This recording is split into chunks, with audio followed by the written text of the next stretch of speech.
A paz do Senhor a todos. Nesse vídeo quero fazer uma rápida exposição bíblica e apresentar o conceito de tempo, explicar que Deus não está sujeito às regras temporais e mostrar o sentido da vida debaixo do sol, de maneira que possamos conhecer e administrar bem o tempo que Deus nos deu.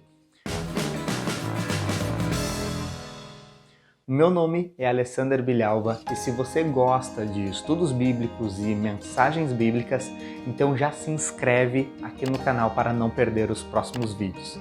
O céu e a terra e tudo que neles existem pertencem ao Senhor, inclusive o tempo, uma vez que o homem não pode produzir ou reter um único momento do seu tempo. Cada minuto da vida é um presente do Criador. Deus dá a todos apenas a mordomia sobre o tempo de realizar todas as suas atividades.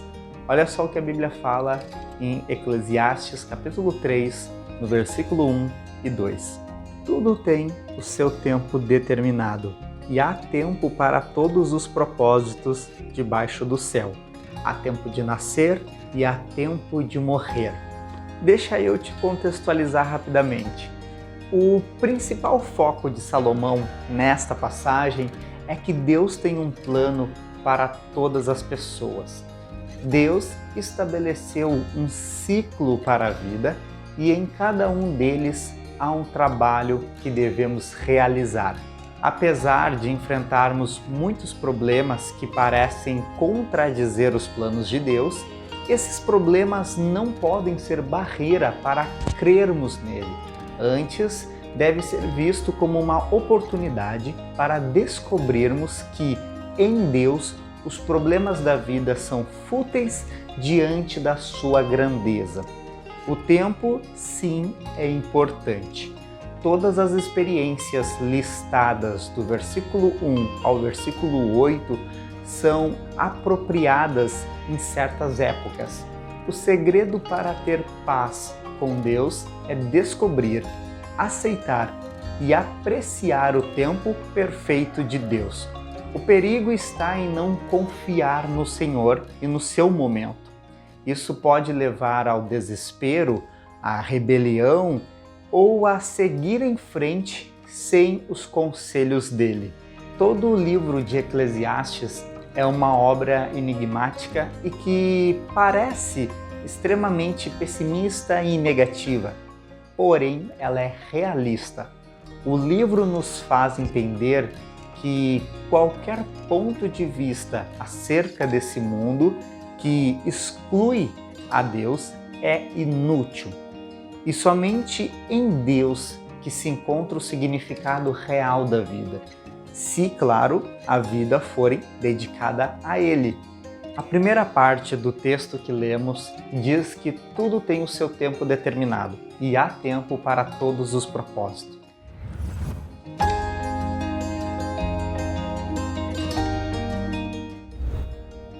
No grego, existem duas formas de definir o tempo.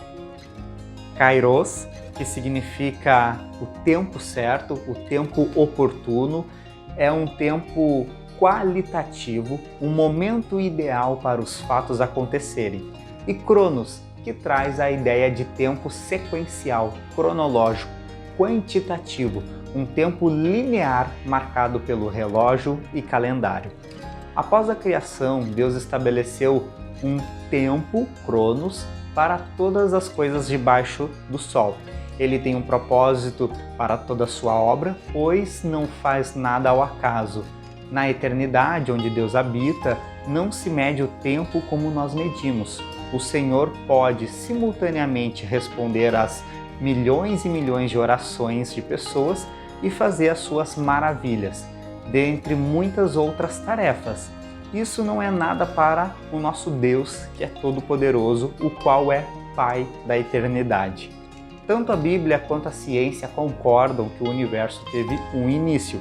Assim, se houve um início para o universo, é inegável admitir que existiu uma época antes de Gênesis 1, em que não havia matéria nem espaço para conter, como também não havia tempo para ser contado.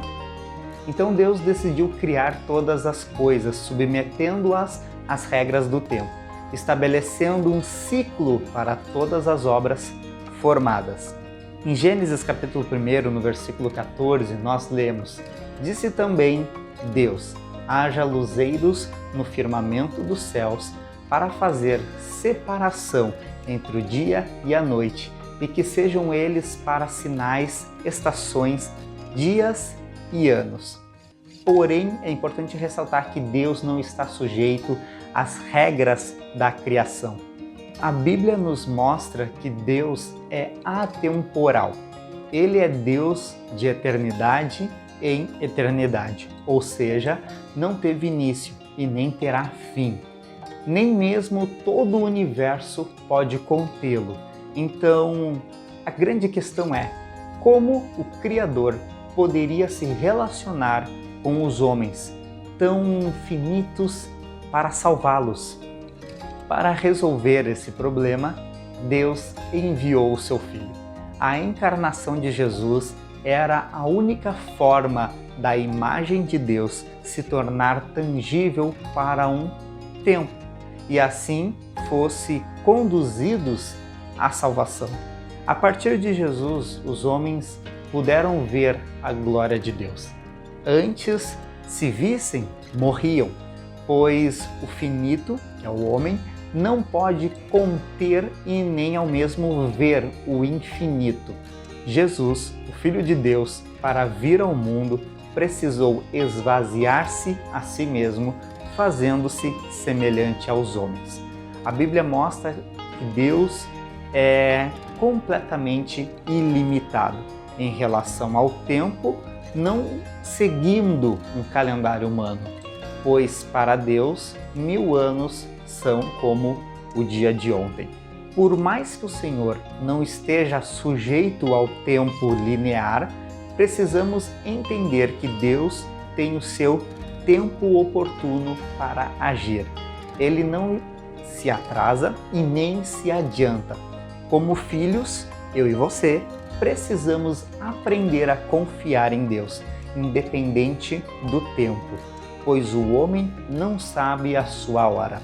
E o versículo de Eclesiastes continua dizendo que há tempo para todo o propósito debaixo do céu.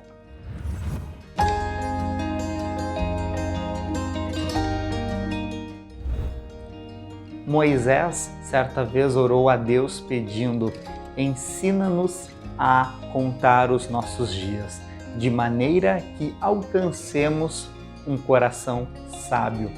O grande problema de muitas pessoas é que deixam para pensar sobre o fim da existência terrena somente quando lhes resta pouco tempo. Contar os dias é uma atitude de sabedoria, pois significa ter uma perspectiva à iminência da morte, o que garante um melhor entendimento sobre como aproveitar muito bem os dias da sua vida. Olha só o que fala Efésios capítulo 5, no versículo 15. Tenham cuidado com a maneira como vocês vivem, e vivam não como tolos, mas como sábios, aproveitando bem o tempo, porque os dias são maus. Por esta razão, não sejam insensatos, mas procurem compreender qual é a vontade do Senhor. Nós sabemos que Deus colocou a eternidade no coração do homem, no espírito e na alma, mas o nosso corpo é corruptível e está sim sujeito às ações do tempo. Talvez seja por isso que é tão difícil nos conformarmos com a morte, pois existe uma fagulha divina acesa em nosso espírito que anseia pela eternidade. No livro de Gálatas, capítulo 6, no versículo 9, nos diz que não devemos nos cansar de fazer o bem, porque no tempo certo faremos a colheita se não nos desanimarmos. Por isso, enquanto tivermos oportunidade, devemos fazer o bem a todos, mas principalmente aos da família da fé.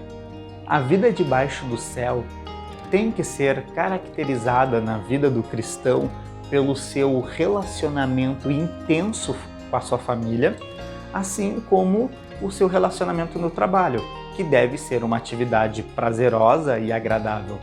Em relação a esse relacionamento familiar que temos que ter e aproveitar o tempo para construir, o livro de Eclesiastes nos ensina que uma das características da vida é a brevidade.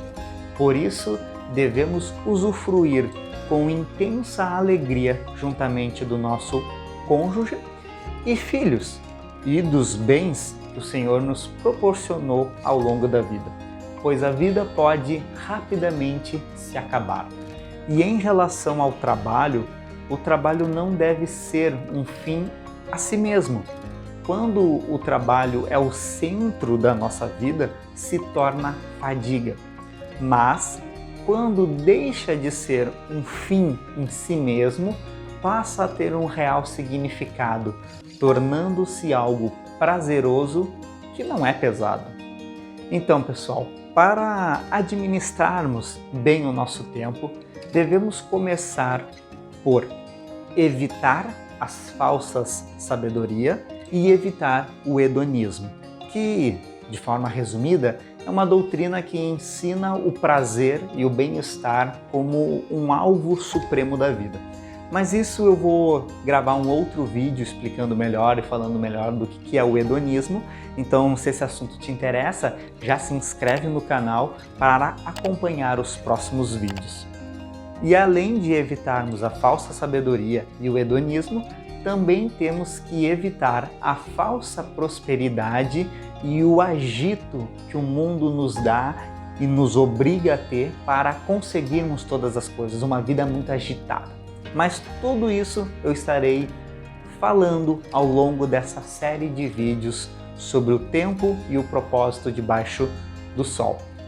Estarei criando aqui no YouTube uma playlist onde eu vou estar publicando os vídeos a respeito desses assuntos. E claro, o link estará aqui na descrição. Essas atividades roubam o nosso tempo. E como nós vimos, há um tempo para todas as coisas. Esse tempo é extremamente precioso para ser simplesmente desperdiçado.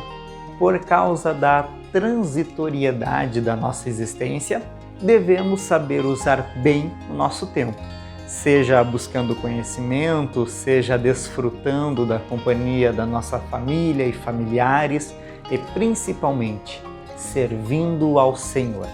Somente Deus é eterno e somente Ele deve ser o centro da nossa busca. Então, pessoal, se você gostou desse vídeo, por favor, deixe o seu gostei, deixe o seu comentário relatando qual foi a sua experiência para a edificação daqueles que estão lendo o comentário. A sua experiência é muito bem-vinda, então, por favor, deixe o seu comentário aqui embaixo. Clique em gostei se você gostou desse vídeo e se inscreva no canal para acompanhar os próximos vídeos dessa playlist, desse minissérie, se assim posso dizer, de estudo sobre o propósito e o tempo debaixo do céu. Muito obrigado se você assistiu esse vídeo até aqui e até o próximo devocional.